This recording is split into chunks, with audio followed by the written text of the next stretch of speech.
বুনিয়াল ইসলামু আলা খামসিন শাহাদাতু আল্লা ইলাহা ইল্লাল্লাহ।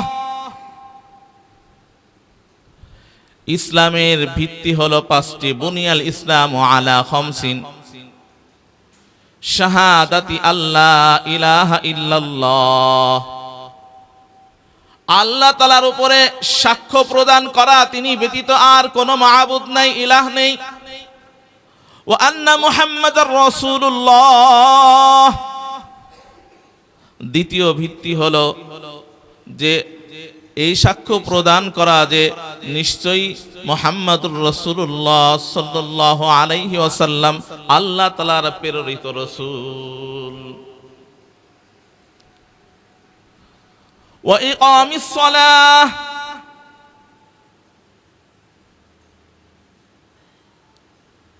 আল্লাহ তাআলার প্রতি ঈমান রাখছেন, এক নম্বর ভিত্তি আপনি স্থাপন করছেন। আল্লাহ এবং আল্লাহর রাসূলের প্রতি ঈমান এনেছেন। দ্বিতীয় ভিত্তি হলো ওয়া ইকামিস সালাহ, সালাত আদায় করা, নামাজ পড়া। তৃতীয় নম্বর ভিত্তি হলো ওয়া ইতাইজ যাকাত, নিসাব পরিমাণ মালের মালিক হলে 1 বছর অতিক্রান্ত হওয়ার পরে যাকাত প্রদান করা। চতুর্থ নম্বর ভিত্তি হলো ওয়া হাজ্জিল বাইতি, সামর্থ্যবান হলে হজ করার সামর্থ্যবান হলে, সক্ষম হলে হজ আদায় করা, বাইতুল্লাহ জিয়ারত করা। পঞ্চম নম্বর ভিত্তি হলো অসৌমি রমাদান, রমাদান মাস উপস্থিত হয়ে গেলে রমাদান মাসে রোজা রাখা। এই পাঁচটা ভিত্তি, এটা হচ্ছে মূল ঈমানদারদের মূল স্তম্ভ হলো, তার ঈমানের মূল স্তম্ভ হলো এই পাঁচটা ভিত্তি। একটা কি? আল্লাহ এবং আল্লাহ রাসূলের প্রতি ঈমান আনা। দ্বিতীয়ত সালাত কায়েম করা, অর্থাৎ নামাজ আদায় করা। তৃতীয়ত যাকাত ফরজ হলে যাকাত প্রদান করা। চতুর্থ হলো হজ্জে বাইতুল্লাহ করা। আর পঞ্চম হলো রমজান মাস উপস্থিত হলে রমাদান মাসে রোজা রাখা। এই পাঁচটা ভিত্তি হলো মূল। আর এর বাহিরে যত আমল আছে এগুলো শাখা প্রশাখা। যাকাত মাল বা সম্পদের যে ময়লা আছে এই ময়লাকে পবিত্র করে দেয়। অর্থাৎ আপনার মাল বা জমাকৃত সম্পদ, এই সম্পদের উপরে যদি যাকাত ফরজ হয়ে যায় আর এইটা যদি আপনি আদায় না করেন তাহলে এই সম্পদ বা মাল পবিত্র থাকে না, অপবিত্র থাকে, ময়লাযুক্ত থাকে। আর এইটা যখন আপনি আদায় করে দিবেন তো এই মাল বা সম্পদ পবিত্র হয়ে যাবে। আল্লাহ পাক রব্বুল আলামিন যেমন কিছু বিষয় জোড়ায় জোড়ায় সৃষ্টি করেছেন। উদাহরণস্বরূপ মানুষের কিছু অঙ্গ প্রত্যঙ্গ রয়েছে, বাহ্যিক কিছু অঙ্গ প্রত্যঙ্গ রয়েছে যেগুলা জোড়ায় জোড়ায় আল্লাহ তাআলা সৃষ্টি করেছেন। আবার কিছু গোপন অঙ্গ প্রত্যঙ্গ রয়েছে যেগুলো আল্লাহ পাক রব্বুল আলামিন জোড়ায় সৃষ্টি করেছেন। যেমন মানুষের 2টা চোখ, 2টা কান, নাকের 2টা ছিদ্র, 2টা ঠোঁট, 2 হাত, 2 পা। এগুলো হচ্ছে বাহ্যিক জোড়া অঙ্গ। আবার অভ্যন্তরীণ কিছু জোড়া অঙ্গ রয়েছে, যেমন কিডনি, 2টা কিডনি, 2টা স্তন, এরকম কিছু বিষয় রয়েছে। ঠিক তেমনিভাবে আল্লাহ পাক রব্বুল আলামিন কোরআনে কারিমে কিছু বিধান, কিছু বিষয় সম্পর্কে আল্লাহ পাক রব্বুল আলামিন জোড়ায় জোড়ায় আলোচনা করেছে। যেমন যেখানে আল্লাহ পাক রব্বুল আলামিন ঈমানের কথা বলেছেন সেখানেই আল্লাহ পাক রব্বুল আলামিন আমলের কথা বলেছেন। অর্থাৎ ঈমানের বহিঃপ্রকাশ হবে আমলের মাধ্যমে। মনে করেন একজন ব্যক্তি ঈমানদার, সে জীবনে নামাজ পড়ে না, রোজা করে না, হজ করে না, যাকাত দেয় না। এখন এই ব্যক্তি যে ঈমানদার, এটা সে যদি মুখে দাবি না করে আর কেউ যদি শুনতে না পারে, তাকে কেউ ঈমানদার বলে না, পরিপূর্ণতা পায় না। কিন্তু ঈমানদার ব্যক্তি নামাজি, নামাজ পড়ে, যাকাত দেয়, হজ করে, রোজা পালন করে, তাহলে তাকে পূর্ণাঙ্গ ঈমানদার বলা যায়। এখন এই ঈমানদার ব্যক্তি আমল করে না, তাহলে তাকে ঈমানদার বলা যায় না, যদিও সে ঈমানদার। কি কারণে? তার আমলের কারণে, আমল না করার কারণে। ঠিক তদ্রূপ আল্লাহ পাক রব্বুল আলামিন সলাতের সাথে সাথে, নামাজের সাথে সাথে যাকাতের কথাও আলোচনা করেছেন জোড়ায়। এখন আপনি যাকাত দিলেন, নামাজ পড়লেন না, তাহলে আপনার যাকাতটা পূর্ণাঙ্গ হইতেছে না, অর্থাৎ আপনি পরিপূর্ণ আমল করতে পারতেছেন না। আবার আপনি নামাজ পড়েন কিন্তু যাকাত দেন না, তাহলে আপনার নামাজ পূর্ণাঙ্গ হচ্ছে না, নামাজের সব পরিপূর্ণতা আসছে না। এই জন্য একটা আর একটার পরিপূরক। ঈমানদার যিনি, তিনি সলাতও আদায় করবেন, যাকাতও প্রদান করবেন। ইসলামের ভিত্তি 5টি,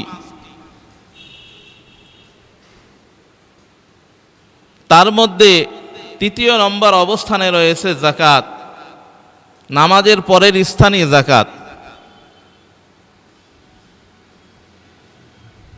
এখন আপনি একটা বিল্ডিং তৈরি করেছেন, একটা ঘর, আরো সহজে বোঝাই, একটা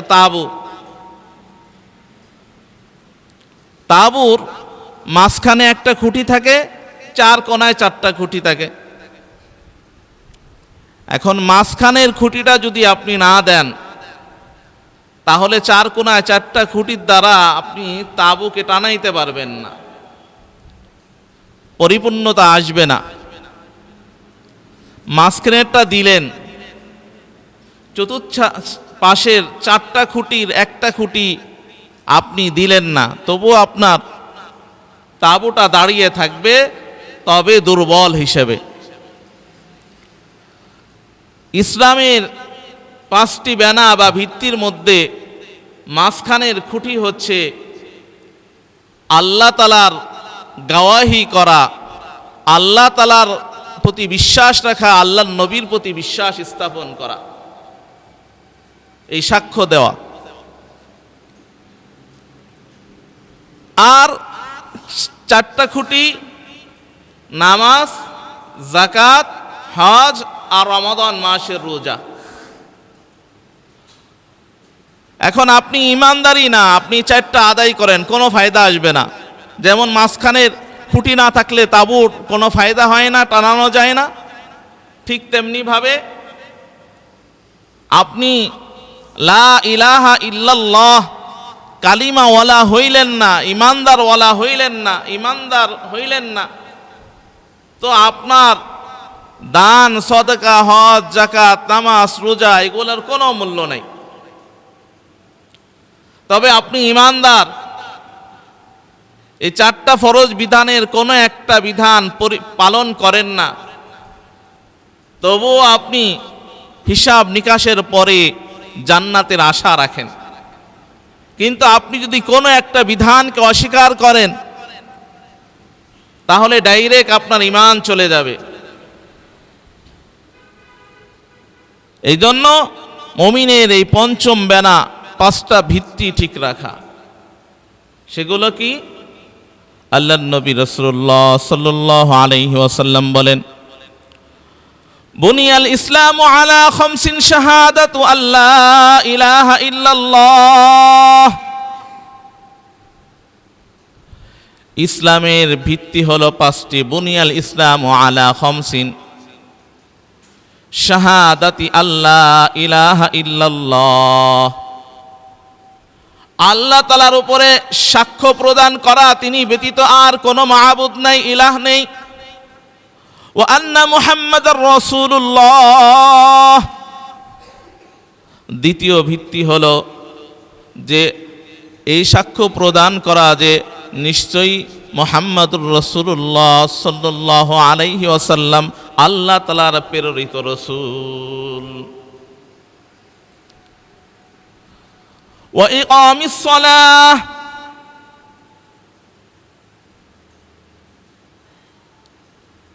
আল্লাহ তাআলার প্রতি ঈমান রাখছেন, এক নম্বর ভিত্তি আপনি স্থাপন করছেন। আল্লাহ এবং আল্লাহর রাসূলের প্রতি ঈমান এনেছেন। দ্বিতীয় ভিত্তি হলো ওয়া ইকামিস সালাহ, সালাত আদায় করা, নামাজ পড়া। তৃতীয় নম্বর ভিত্তি হলো ওয়া ইতাইজ যাকাত, নিসাব পরিমাণ মালের মালিক হলে 1 বছর অতিক্রান্ত হওয়ার পরে যাকাত প্রদান করা। চতুর্থ নম্বর ভিত্তি হলো ওয়া হাজ্জিল বাইতি, সামর্থ্যবান হলে হজ করার সামর্থ্যবান হলে, সক্ষম হলে হজ আদায় করা, বাইতুল্লাহ জিয়ারত করা। পঞ্চম নম্বর ভিত্তি হলো অসৌমি রমাদান, রমাদান মাস উপস্থিত হয়ে গেলে রমাদান মাসে রোজা রাখা। এই পাঁচটা ভিত্তি, এটা হচ্ছে মূল ইমানদারদের মূল স্তম্ভ হলো, তার ঈমানের মূল স্তম্ভ হলো এই পাঁচটা ভিত্তি। একটা কি? আল্লাহ এবং আল্লাহ রাসূলের প্রতি ঈমান আনা। দ্বিতীয়ত সালাত কায়েম করা, অর্থাৎ নামাজ আদায় করা। তৃতীয়ত যাকাত ফরজ হলে যাকাত প্রদান করা। চতুর্থ হলো হজ্জে বাইতুল্লাহ করা। আর পঞ্চম হলো রমজান মাস উপস্থিত হলে রমাদান মাসে রোজা রাখা। এই পাঁচটা ভিত্তি হলো মূল। আর এর বাহিরে যত আমল আছে এগুলো শাখা প্রশাখা।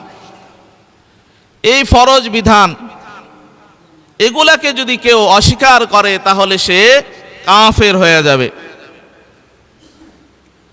এজন্য মুমিনের উচিত আল্লাহ তাআলার প্রত্যেকটা ফরজ বিধানকে সঠিকভাবে আদায় করা।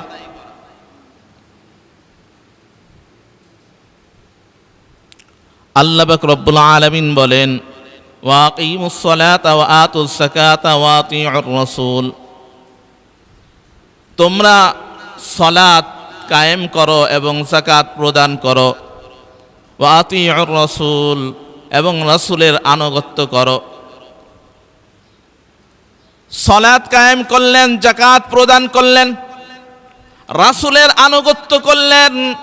আল্লাহ পাক রব্বুল আলামিন বলেন, লাআল্লাকুম তুরহামুন, আশা করা যায় যে আল্লাহ পাক রব্বুল আলামিন তোমাদের উপরে রহম করবেন, তোমরা আল্লাহ তাআলার অনুগ্রহ প্রাপ্ত হবে।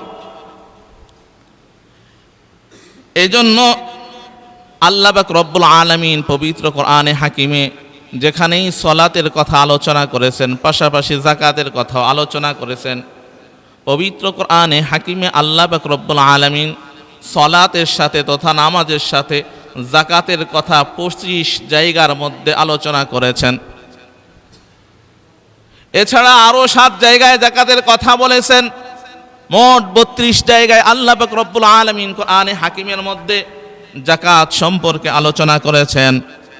যাকাত অস্বীকারী কাফের আবু বকর সিদ্দিক রাদিয়াল্লাহু তাআলা আনহু, তিনি সবচাইতে সভ্যভদ্র মুসলমান, তিনি সবচাইতে সাহাবীদের মধ্যে বিনম্র সাহাবী, রহম দিলওয়ালা সাহাবী। এই জন্য খতিব সাহেবরা খুতবার মধ্যে পড়েন আরহামু উম্মতি বি উম্মতি আবু বকর। আল্লাহ নবী রাসূলুল্লাহ সাল্লাল্লাহু আলাইহি ওয়াসাল্লাম বলেছেন, আমার উম্মতের মধ্যে সবচাইতে রহম দিলওয়ালা উম্মত হলো আবু বকর সিদ্দিক। সুবহানাল্লাহ। আবু বকর সিদ্দিক রাদিয়াল্লাহু তাআলা আনহু যখন খলিফাতুল মুসলিমিন, তার জামানায় যখন কিছু মুরতাদ কিছু লোক যাকাত দিতে অস্বীকৃতি জানাইল, আবু বকর সিদ্দিক রাদিয়াল্লাহু তাআলা আনহু বললেন, আল্লাহর কসম, কেউ যদি যাকাত দিতে অস্বীকৃতি জ্ঞাপন করে এবং ঘড়িমসি করে, তাহলে আমি আবু বকর আল্লাহর নবী রাসূলুল্লাহ সাল্লাল্লাহু আলাইহি ওয়াসাল্লামের সাহাবী, তার বিপক্ষে আমি যুদ্ধ ঘোষণা করলাম। অর্থাৎ কেউ যদি যাকাত দিতে অস্বীকৃতি জ্ঞাপন করে, তার বিপক্ষে জিহাদ করা, যুদ্ধ করা, এটা হচ্ছে অতি উত্তম কাজ, মুসলমানদের জন্য প্রয়োজনীয়। এখন দেখেন আমাদের সমাজে কত মানুষ যাকাত দেয় না। যাকাত দিলে কি লাভ? আল্লাহ পাক রব্বুল আলামিন পবিত্র কোরআনে হাকিমে আল্লাহ পাক রব্বুল আলামিন আলোচনা করেন। রব্বুল আলামিন সূরাতুল বাকারার 261 নং আয়াতে কারিমার মধ্যে আলোচনা করেন, মাসালুল লাযীনা ইউনফিকুনা আমওয়ালাহুম ফী সাবিলিল্লাহ।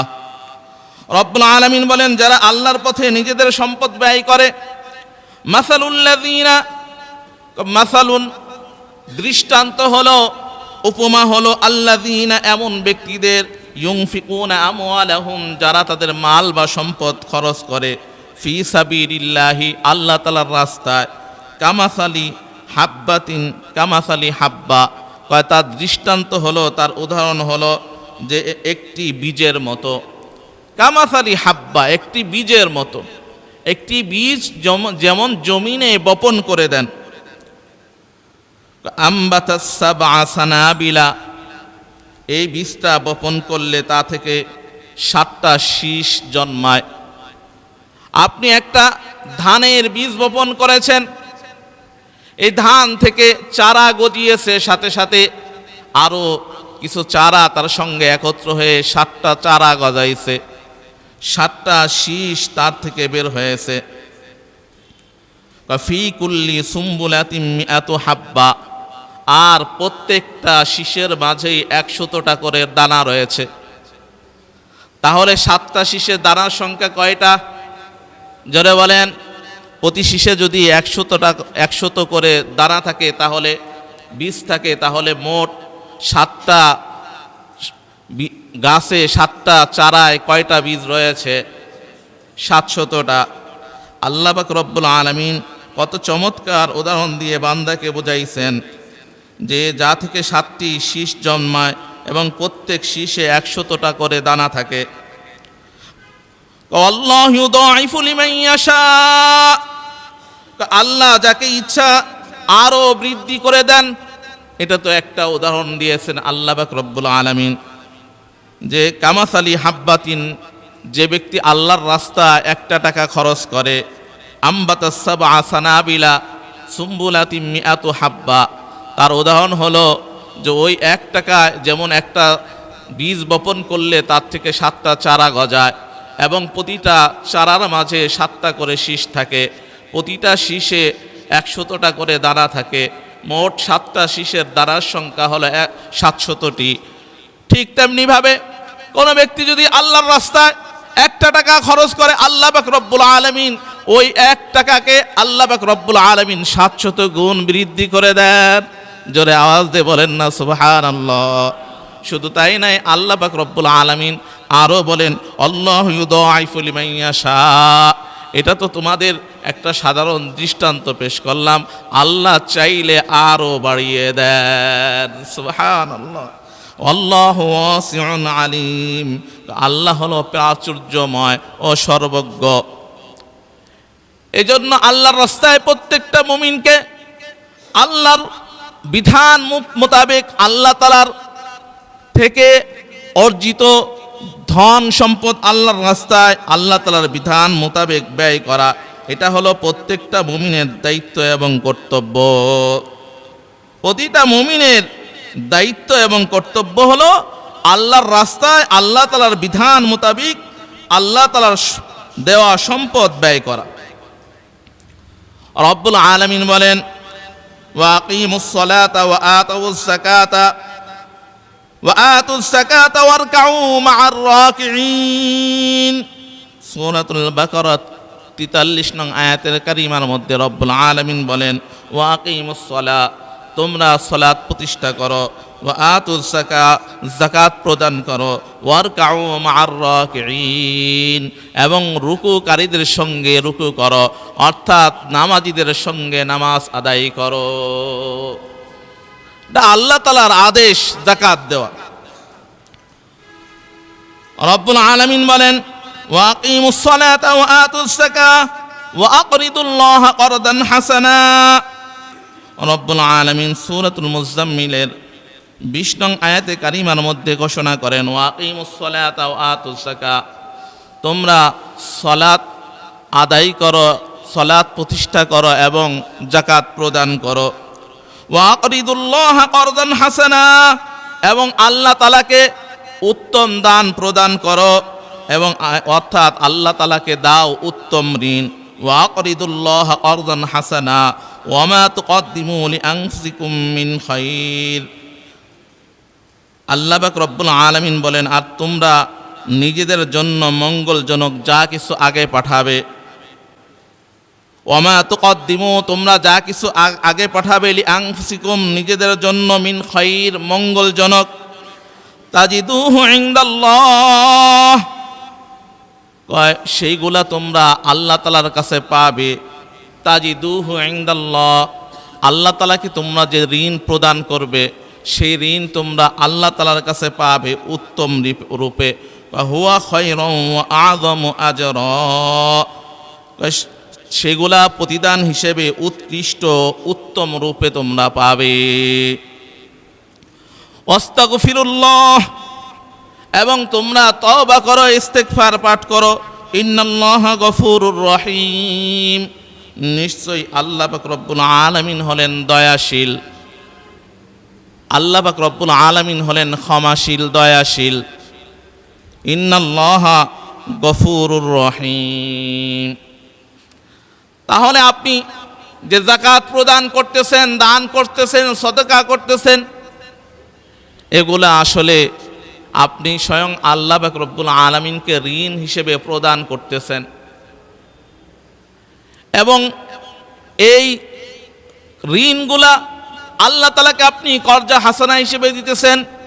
কিয়ামতের ময়দানে এগুলা আপনি উত্তম ঋণ হিসেবে আল্লাহ তাআলার পক্ষ থেকে আপনি প্রাপ্ত হবেন। সুবহানাল্লাহ। এই জন্য দান, সদকা, যাকাত সঠিকভাবে আদায় করবেন তো ইনশাআল্লাহ আল্লাহ পাক রব্বুল আলামিন আমাদেরকে আমল করার তৌফিক দান করে দেন। এখন এই যাকাত আমরা কাদেরকে দিব, যাকাতের প্রাপ্ত যোগ্য ব্যক্তিরা কারা, এটাও আল্লাহ পাক রব্বুল আলামিন কোরআনে কারিমে উল্লেখ করে দিয়েছে। যাকাত দিলে আমরা মনে করি যে হ্যাঁ আমার সম্পদ কইমা যাইতেছে। যারা এটা মনে করে এরা হচ্ছে কারণের উত্তরসূরি, জোরে বলেন ঠিক কিনা। কারণও এটা মনে করত যে যাকাত দিলে মনে হয় সম্পদ কইমা যাবে, যাকাত দিত না। যাকাতকে নিজের মাল মনে করে নিজে খায়। এখন মনে করেন কি একজনের 10 লক্ষ টাকা যাকাত আইছে, সে 1 লক্ষ টাকা দিছে আর বাদ বাকি 9 লক্ষ টাকা দেয় নাই। তাহলে যে 9 লক্ষ টাকা যদি সে দিল না, এটা কার জন্য রাখলো বলেন? নিজের খাওয়ার জন্য। তাহলে এটা আপনি এতিম মিসকিনের হক আপনি নষ্ট করতেছেন। আল্লাহ পাক রব্বুল আলামিন আপনার মাল বা সম্পদের শতকরা 40% দিতে বলেছেন। অর্থাৎ 100তে আপনার 2.5 টাকা পরিমাণ যাকাত আল্লাহ তাআলার রাস্তায় আপনাকে দিতে হবে। এটা নিজের মাল বা সম্পদ মনে করা যাবে না।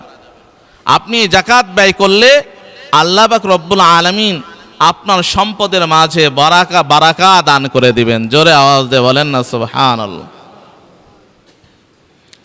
আল্লাহ নবী রাসূলুল্লাহ সাল্লাল্লাহু আলাইহি সাল্লাম এমনই একদিন সাহাবীদেরকে বলতেছিলেন, ও আমার সাহাবীরা শোনো, তোমরা যদি আল্লাহর রাস্তায় জাকাত প্রদান করো তবে আল্লাহ পাক রব্বুল আলামিন তোমাদের সম্পদের বারাকা দান করবেন এবং সম্পদের হেফাজতগার হয়ে যাবেন।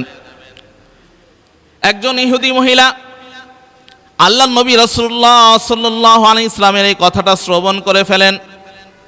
শোনার সঙ্গে সঙ্গে সে তার মালের জাকাত দেওয়া শুরু করে দেন।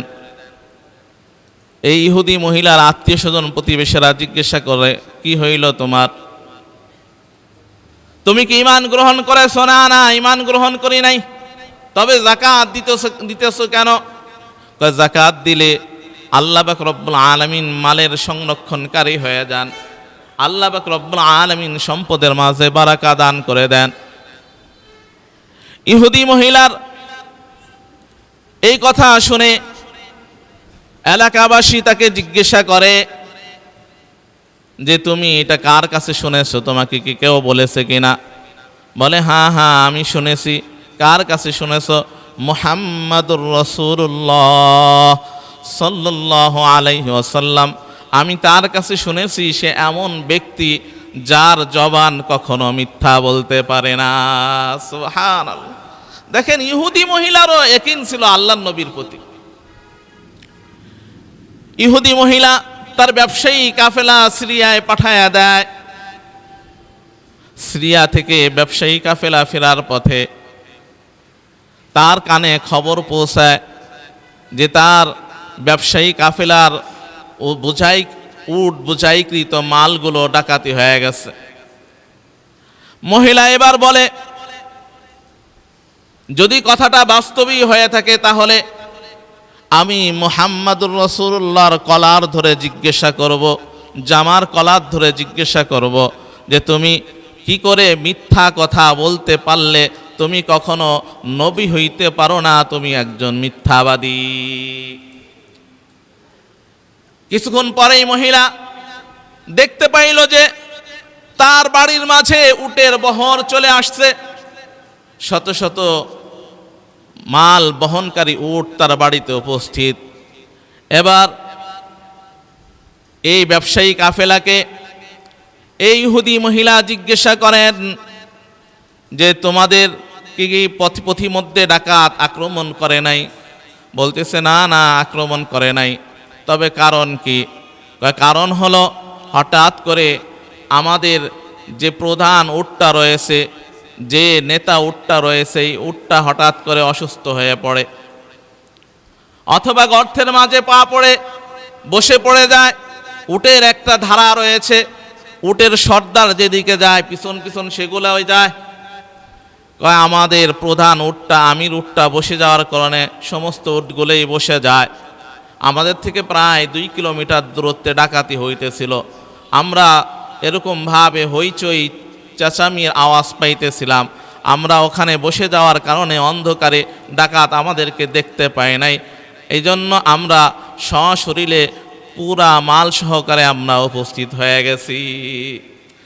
এবার মহিলা বলে, যে নবীর জবান সত্য, যেই নবীর কথা সত্য, যেই নবীর আল্লাহ সত্য, যেই নবীর আল্লাহ জাকাত প্রদান করলে মালের সংরক্ষণকারী হয়ে যান, আমি আজকেই কালিমা পড়ে এই নবীর হাতে বায়াত গ্রহণ করে ঈমান গ্রহণ করে ফেললাম। সুবহানাল্লাহ। এই জন্য জাকাত প্রদান করলে আল্লাহ পাক রব্বুল আলামিন সম্পদের মাঝে আল্লাহ পাক রব্বুল আলামিন বারাকা দান করেন। আল্লাহ পাক রব্বুল আলামিন এই সম্পদের সংরক্ষণকারী হয়ে যান। আর যদি জাকাত না দেয়, সূরাতুত তাওবার 34 নং আয়াতে কারিমার মধ্যে রব্বুল আলামিন বলেন, ওয়াল্লাযীনা ইয়াকনিজুনা আয-যাহাবা ওয়াল ফিদ্দা ওয়া লা ইউনফিকুনাহা ফী সাবিলিল্লাহ, যারা সোনা রূপা জমা করে, ওয়াল্লাযীনা ইয়াকনিজুনা আয-যাহাবা ওয়াল ফিদ্দাতা, যারা স্বর্ণ আর রূপা এগুলা জমা করে রাখে, সঞ্চিত করে রাখে, ওয়ালা ইউনফিকুনাহা ফি সাবিলিল্লাহ, তা আল্লাহর রাস্তায় ব্যয় করে না, অর্থাৎ দান করে না, সদকা করে না, যাকাত প্রদান করে না। ফাবাশশিরহুম বিআযাবিন আলীম, ও নবী আপনি তাদেরকে কঠিন শাস্তির সুসংবাদ প্রদান করুন। শাস্তিকে এটা সুসংবাদ হয়? তো আল্লাহ তাআলা কেন শাস্তির সুসংবাদের কথা বললেন? এটা একটা তিরস্কার করে বলেছেন। আল্লাহ পাক রব্বুল আলামিন সূরাতুত তাওবার এই 34 নং আয়াতে কারিমার মধ্যে রব্বুল আলামিন আরো ঘোষণা করেন, ইয়াউমা ইউহমা আলাইহা ফি নারি জাহান্নামা, যেদিন যাকাত অনাদায়ী, যাকাত যারা দেয় না এমন ব্যক্তিরা স্বর্ণ রৌপ্য জাহান্নামের আগুনে উত্তপ্ত করা হবে। এমন ব্যক্তিদের জমাকৃত মাল সোনা রূপা এটা জাহান্নামের আগুনের মধ্যে জ্বালিয়ে উত্তপ্ত করা হবে। ইয়াউমা ইউহমা আলাইহা ফি নারি জাহান্নামা ফাতুকওয়া বিহা জিবাহুহুম ওয়া জুনুবুহুম। আল্লাহ পাক রব্বুল আলামিন বলেন, অতঃপর ফাতুকওয়া বিহা জিবাহুহুম, এই গরমকৃত স্বর্ণ রূপা তাদের কপালে সেক দেওয়া হবে, ওয়া যুহুরুহুম, এবং পিঠে পৃষ্ঠদেশে সেক দেওয়া হবে। হাযা মা কানাসতুম লিআনফুসিকুম, তাদেরকে বলা হবে এটাই সেই সম্পদ যা তোমরা নিজেদের জন্য জমা করে রাখতে। হাযা মা কানাসতুম লিআনফুসিকুম ফাযুকু মা কুনতুম তাকনিজুন, সুতরাং তোমরা যা জমা করেছিলে তার স্বাদ আস্বাদন করো, উপভোগ করতে থাকো। আল্লাহ পাক রব্বুল আলামিন যেমনিভাবে যাকাত দিলে ফায়দা হয় সে ফায়দার কথাও আলোচনা করেছেন, আবার পাশাপাশি আল্লাহ পাক রব্বুল আলামিন এই শাস্তির কথাও আল্লাহ পাক রব্বুল আলামিন আলোচনা করেছেন। রব্বুল আলামিন ইনসাফগার, এই জন্য তিনি শুধু ফায়দার কথা শোনান নাই, সাথে সাথে ভয়ের কথাও আল্লাহ পাক রব্বুল আলামিন শুনাইয়া দিয়েছেন, যাতে করে মানুষ আল্লাহ তাআলার ভয়ে ভীত হয়ে যাকাত প্রদান করে। তবে যাকাত কাদেরকে প্রদান করবেন? 8 শ্রেণীর মানুষকে যাকাত দিতে আল্লাহ পাক রব্বুল আলামিন বলেছেন। তারা কিনা আলাইহা ওয়াল মুআল্লাফাতি কুলুবুহুম ওয়া ফির রিকাবি ওয়াল আমিলিনা ওয়াল আরিমিনা ওয়া ফি সাবিলিল্লাহি ওয়া ইবনিস সাবিল ফারিদাতাম মিনাল্লাহ আল্লাহু আলিমুন হাকীম। আল্লাহ পাক রব্বুল আলামিন বলেন, নিশ্চয়ই সদকা যাকাত হলো নির্ধারিত কাদের জন্য? লিল ফুকারা, ফকিরদের জন্য, ওয়াল মাসাকিন, মিসকিনদের জন্য, ওয়াল আমিলিনা আলাইহা, আর যারা যাকাত সংরক্ষণ করে, যাকাত উঠায় এমন ব্যক্তিদের জন্য। এই বিষয়টা আল্লাহ পাক রব্বুল আলামিন বলে দিয়েছেন। ওয়াল মুআল্লাফাতি কুলুবুহুম, আর এক ব্যক্তি হলো যাদের মন ইসলাম গ্রহণ করার জন্য ধাবিত হয়। অফির রিকাব, আর হচ্ছে ঋণগ্রস্ত ব্যক্তি।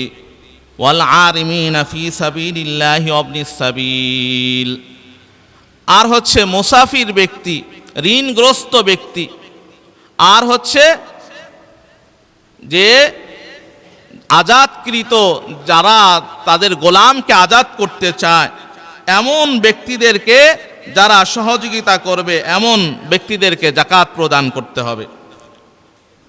ফারিদাতাম মিনাল্লাহ, এটা হচ্ছে আল্লাহ তাআলার পক্ষ থেকে ফরজ বিধান। আল্লাহু আলিমুন হাকীম, আল্লাহ তাআলা হচ্ছেন সর্বজ্ঞ এবং প্রজ্ঞাময়। তাহলে আল্লাহ পাক রব্বুল আলামিন এই 8 শ্রেণীর মানুষকে যাকাত প্রদানের কথা রব্বুল আলামিন পবিত্র কোরআনে হাকিমের মধ্যে বর্ণনা করেছেন।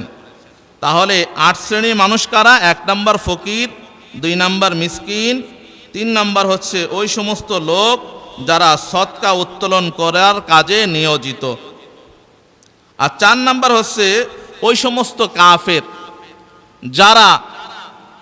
যাদের অন্তর ইসলাম গ্রহণ করতে চায়, আকৃষ্ট, এদেরকে জাকাত প্রদান করে এরকম টাকা দিয়ে হলেও তাদেরকে ইসলামের দাওয়াত গ্রহণ করানোর জন্য কি করা, ব্যবস্থা করা, এই হুকুমটা রহিত হয়ে গেছে।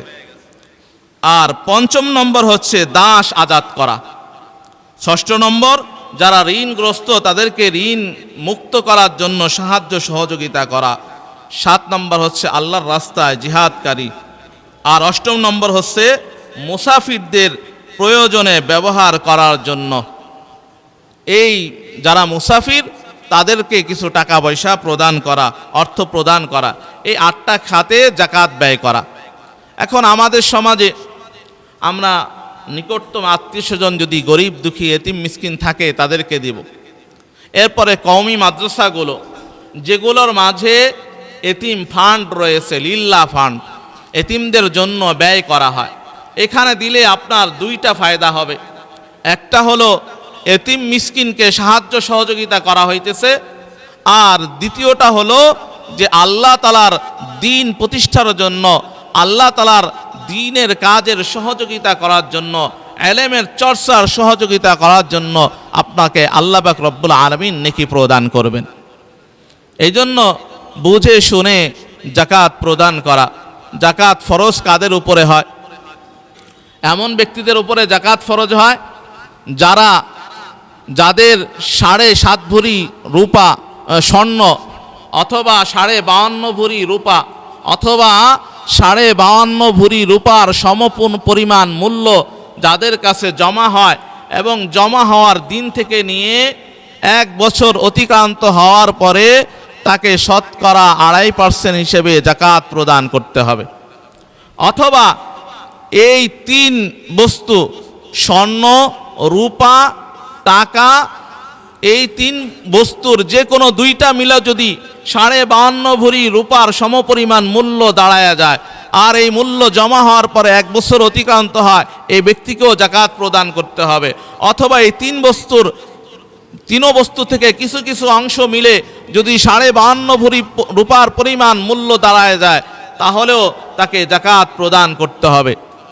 আকেল বালেক, জ্ঞান সম্পন্ন আর মালের নিসাবকারী এমন ব্যক্তিরা জাকাত প্রদান করে থাকবেন। তাহলে কথা ক্লিয়ার। এরপরে যদি কারো জাকাত সম্পর্কে কিছু জানার বিষয় থাকে তাহলে পরে আমার সঙ্গে আলোচনা করবেন, আমি আরও সুন্দর করে বুঝিয়ে দেওয়ার চেষ্টা করব। জুমায় স্বল্প সময়, এর মাঝে এত বিস্তারিত বলে শেষ করা যায় না। আর এরপরে হচ্ছে এই জাকাতগুলো আমরা যথাযথভাবে আদায় করার চেষ্টা করব। আমরা মনে করি যে রমজান থেকে রমজান জাকাত, না, বিষয়টা এমন না। আপনি যেদিন থেকে পূর্ণাঙ্গ জাকাতের মালিকানা আপনার অর্জিত হয়ে গেছে, ওই দিন থেকে বছর গণনা শুরু। ওই দিন থেকে আপনার 1 বছর অতিক্রান্ত হওয়ার পরেই আপনার উপরে জাকাত ফরজ হয়ে যাবে। এজন্য পূর্বে যাদের উপরে জাকাত ফরজ হয়েছিল, যারা দিতে পারি নাই, তারা দিয়ে দিব, এই কাজা আদায় করে নিব। এখন মনে করেন আপনি গত বছর আগস্ট মাসে আপনি জাকাতের মালিকানা লাভ করেছেন, কিন্তু আপনি খেয়াল করছেন যে রমাদান মাসে দিবেন। এই যে 5-6 মাস পরে আপনি জাকাত দেওয়ার চিন্তাধারা করেছেন, আল্লাহ না করেন আপনার এই 5-6 মাস পর্যন্ত আপনার হায়াত থাকবে কিনা এটা বলা যায় না। যদি হায়াত শেষ হয়ে যায় তাহলে আপনি আল্লাহ তাআলার একটা ফরজ বিধান পালন না করে কবরে যাইতেছেন, যেটার শাস্তি খুব ভয়াবহ।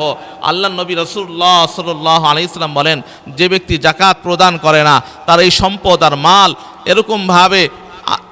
এরকম বিশাল বড় একটা সাপে রূপান্তরিত হবে, যার শরীরে পশম থাকবে না এবং তার চোখ 2টা কালো কুসকুসা হবে। এই সাপকে তার গলায় পেঁচাইয়া দেওয়া হবে, আর সাপ তার মুখে আর চোখে দংশন করতে থাকবে আর বলতে থাকবে, আনা মালুকা আনা কানসুকা, আমি তোমার মাল, তোমার সম্পদ। এইভাবে তাকে শাস্তি প্রদান করা হবে। এই জন্য আল্লাহ তাআলার ভয় যেন আমাদের মাঝে থাকে, এই জন্য আমরা সঠিকভাবে আমাদের জাকাতকে আদায় করে থাকব।